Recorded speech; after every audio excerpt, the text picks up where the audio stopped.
Welcome to This Week in East Brunswick. Today we visit the annual Egyptian Festival at St. Mary's Coptic Church to take part in the festivities, food, and fun. Then we celebrate Senior Day with the boys and girls cross-country teams at East Brunswick High School.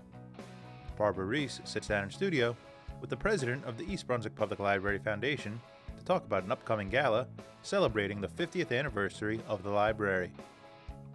And Karen Perry sits down with Dr. Ellen Ronnin to talk about an upcoming lecture about breast cancer taking place here at the library. All this, plus we have information about the East Brunswick Ghost Tours taking place throughout October, and we have information about the upcoming East Brunswick Board of Education election. So stay with us. This Week in East Brunswick starts now.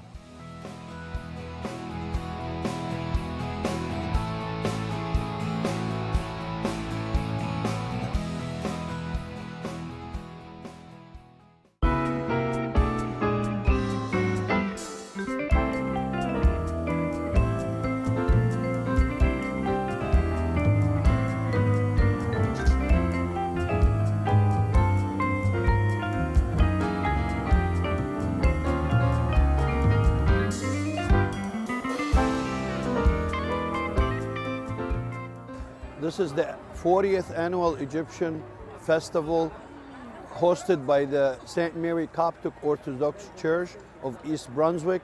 It was founded by the late Father Hegumen Bishoy Dimitri. They started this festival to show the community how talented our immigrant Egyptian, the Coptic from Egypt, and how involved in the community we are as a part of the Middlesex County and the surrounding. We have a Fandina Mediterranean supermarket in East Brunswick. We are in a business almost like 9 years now. We are working in Mediterranean, Middle Eastern product. We have all the baklava sweets, and we're doing very good with Lebanese, Egyptian, Greek, Turkish, and all the Mediterranean stuff. We are used to be here every year. This place is almost have the festival, almost like 38 years. And we used to be here to be part from our community. And we are supply all the flavor and favor stuff like all the cheese, feta cheese, olive, Kalamata olives, olive oil, all the stuff for all the people who like it, beside all the beta bread. And also we have the old kind of cheeses and the cans and whatever from the halva and the pastries. We need to thank you so much, guys, because you are coming to cover our festival. And we appreciate what you're doing for our beautiful city, East Brunswick. And I hope to see you here, guys, every year. And thank you again. The church was only the church around, so a lot of people would come from different states to come and visit the festival, including our neighbors from all over New York, Connecticut, Philadelphia, but now we, with the help of God, we have approximately 43 churches just in New Jersey alone. And the Egyptian festival, our goal is to show the community how the youth of our church, they work together. They work to show that solidarity and to show that how much they love each other, how much they support each other, and how much we work in peace together, in harmony. It is a message to the community. It's a message about that God is about love, peace, and harmony. And that's what, with the message we are giving out to our community. As you could see, there's a lot of activity. There's fun games, there's play for the kids. There are a lot of authentic foods, a lot of Egyptian food, and there's a lot of chorus.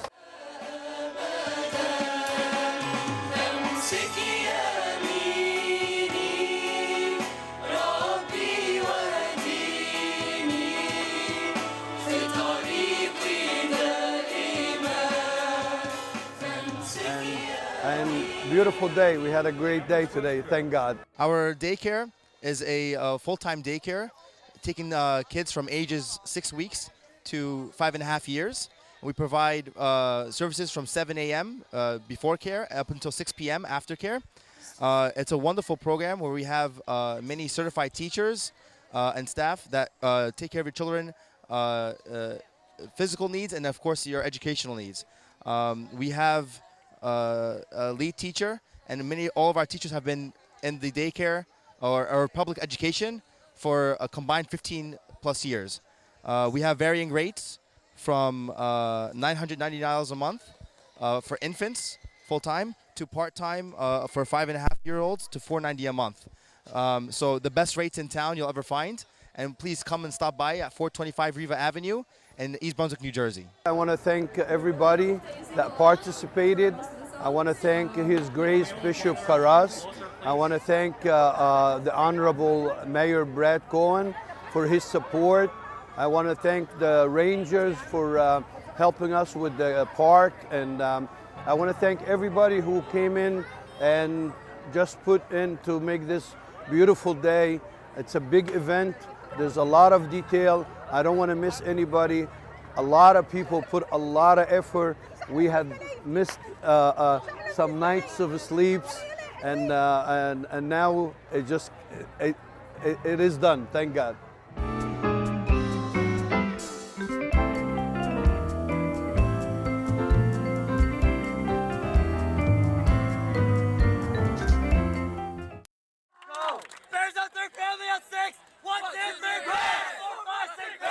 The East Brunswick High School boys and girls cross country teams celebrated Senior Day before a recent meet. Congratulations to all the senior student athletes and their families.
Hello, I'm Karen Parry. I'm Manager of Information Services at the library. And welcome to this presentation on a wonderful, exciting program that we have scheduled at the library on Wednesday, October 18th, called Advances in Breast Cancer and New Developments in 2017. This program is being brought to you by the Libraries Just for the Health of It initiative, the Regional Cancer Care Associates, Central Jersey Division, and Cancer Support Community of Central New Jersey. I'm so honored today to be joined by medical oncologist Dr. Ellen Ronnin of the Regional Cancer Care Associates right here in East Brunswick. Welcome, Dr. Ronnin. So nice to have you. Thank you. Thanks for having me. Dr. Ronnin, this program, Advances in Breast Cancer and New Development, touches the heart of so many people. Everybody has either knows somebody, has gone through it themselves. In my case, my own sister has had breast cancer. So I think this is a subject so many people are passionate about.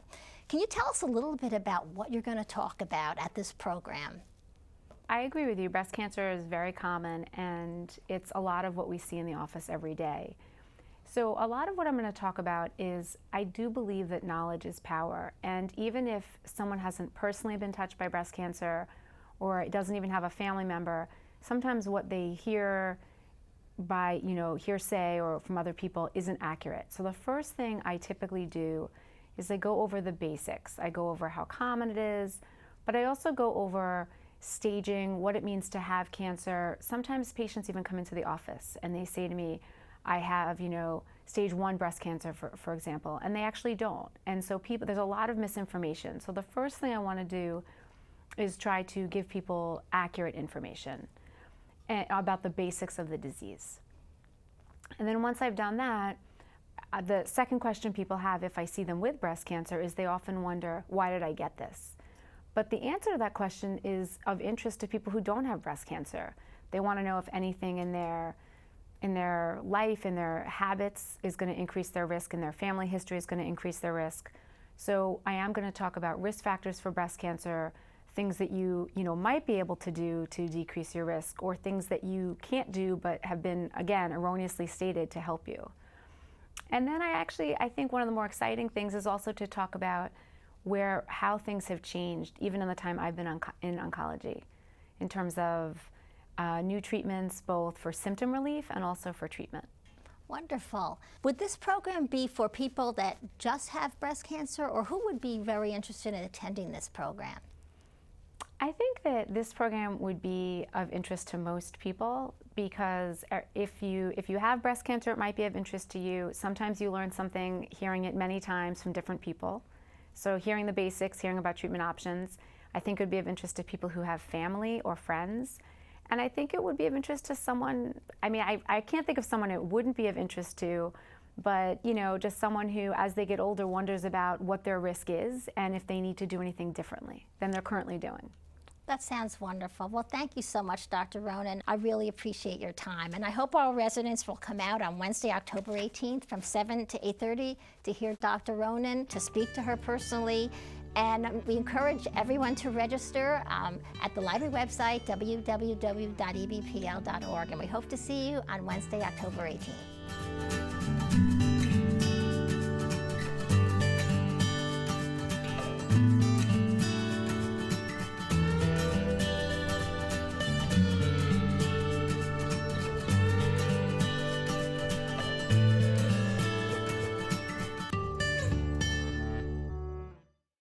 October is here again, and with it comes the second annual Ghost Tour of the Old Bridge Village section of East Brunswick Township.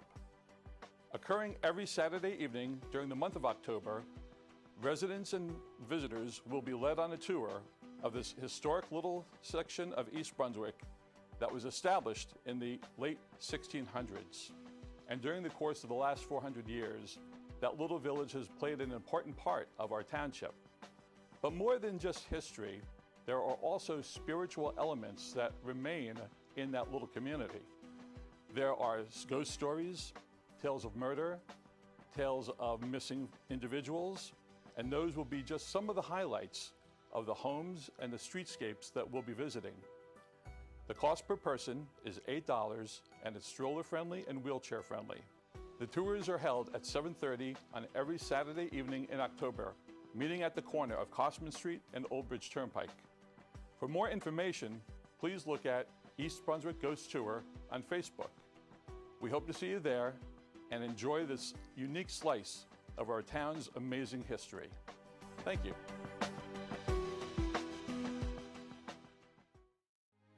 Election day is around the corner, and 3 seats on the East Brunswick Board of Education are up for grabs this November. EBTV once again produced the Candidate Profiles, hosted by Lindsay Dobrinsky, the president of the PTA President's Council. Lindsay sits down with each candidate to talk about the issues facing our district and to give each candidate a platform to talk to the community. The candidates are Lori Lax, Susanna Chu, Jean Rieger, Todd Simmons, and John Gonzalez. Election Day is Tuesday, November 7th, and the candidate profiles will be airing on EBTV up until Election Day on Thursdays and Saturdays at 8 p.m. and Sundays at 6 p.m. It is also available as HD video on demand at www.ebtv.org. If you are unsure of your polling location, please contact the Municipal Clerk's Office at 732-390-6850. Polls are open from 6 a.m. to 8 p.m.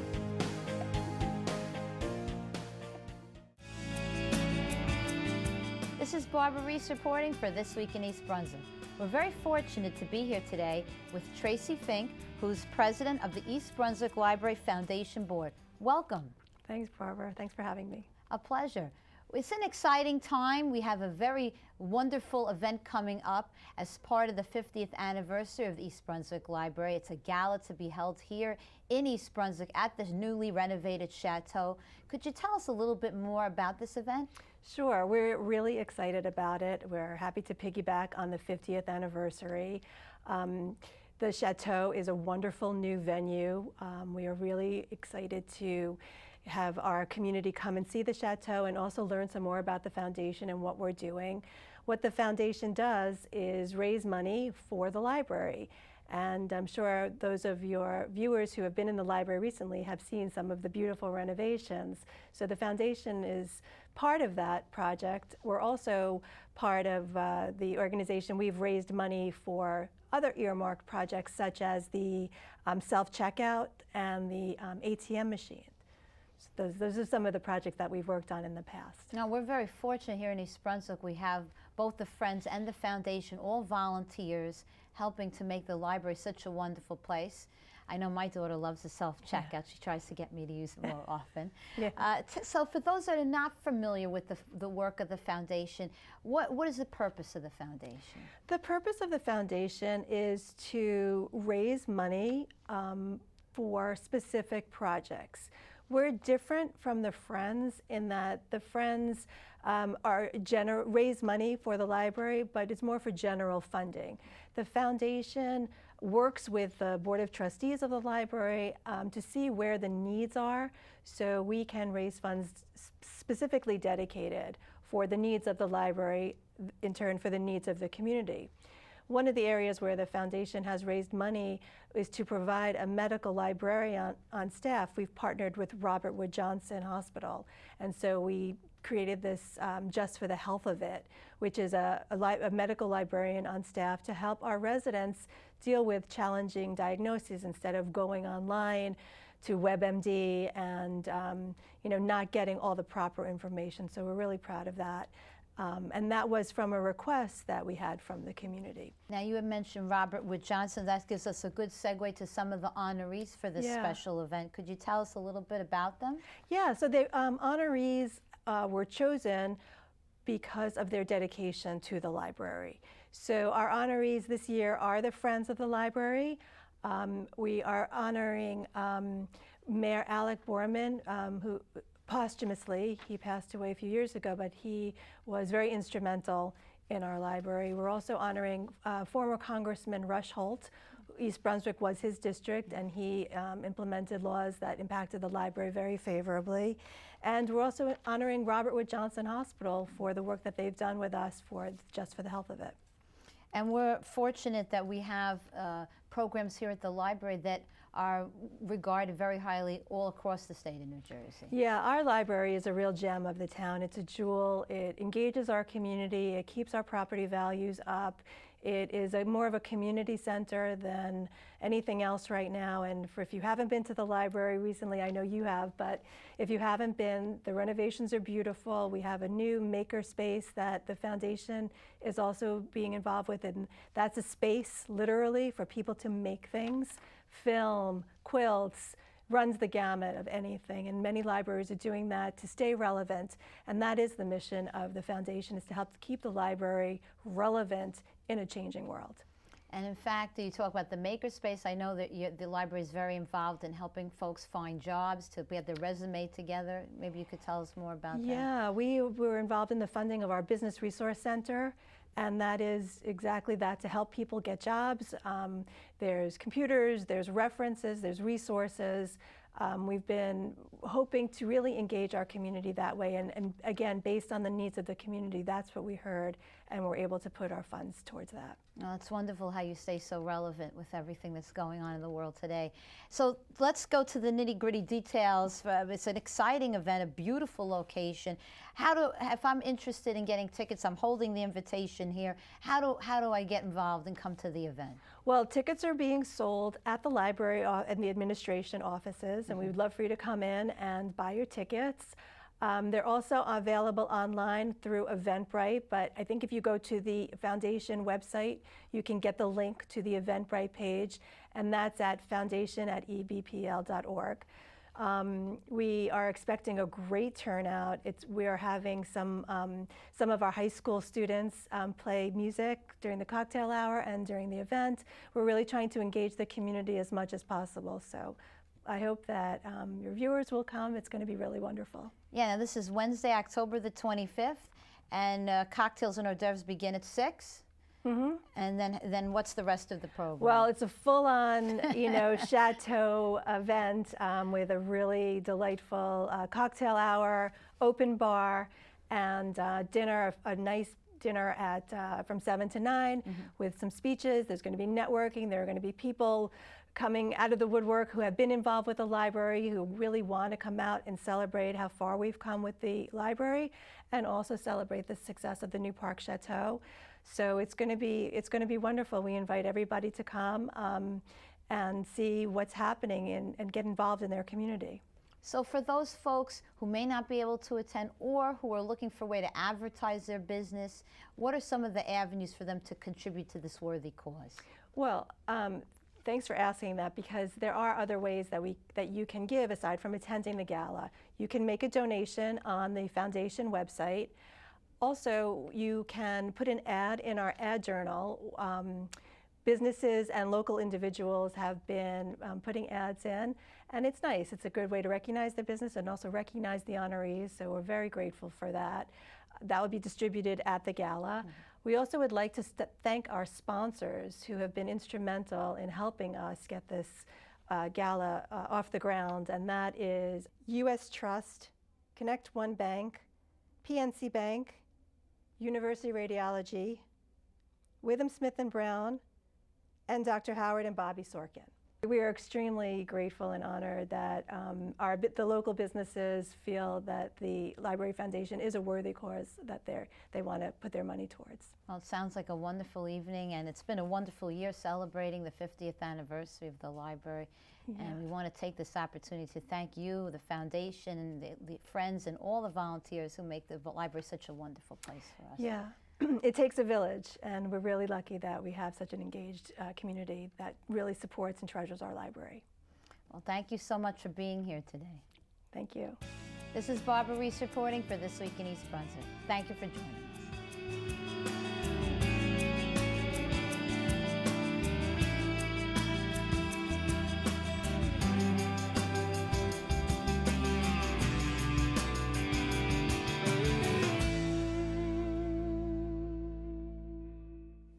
Hi, I'm Melissa Hosick, and I invite you to attend one of our upcoming October events for adults at the East Brunswick Public Library.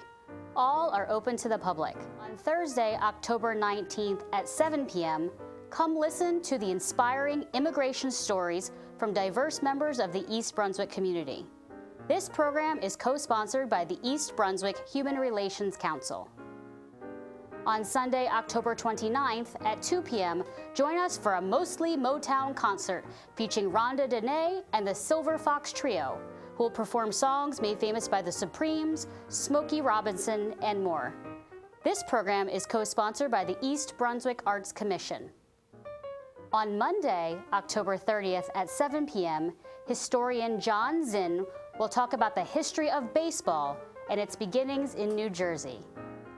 To learn about our other upcoming events, such as birding in East Brunswick, film festivals, and more, visit ebpl.org/calendar or follow us on social media. We hope to see you in October.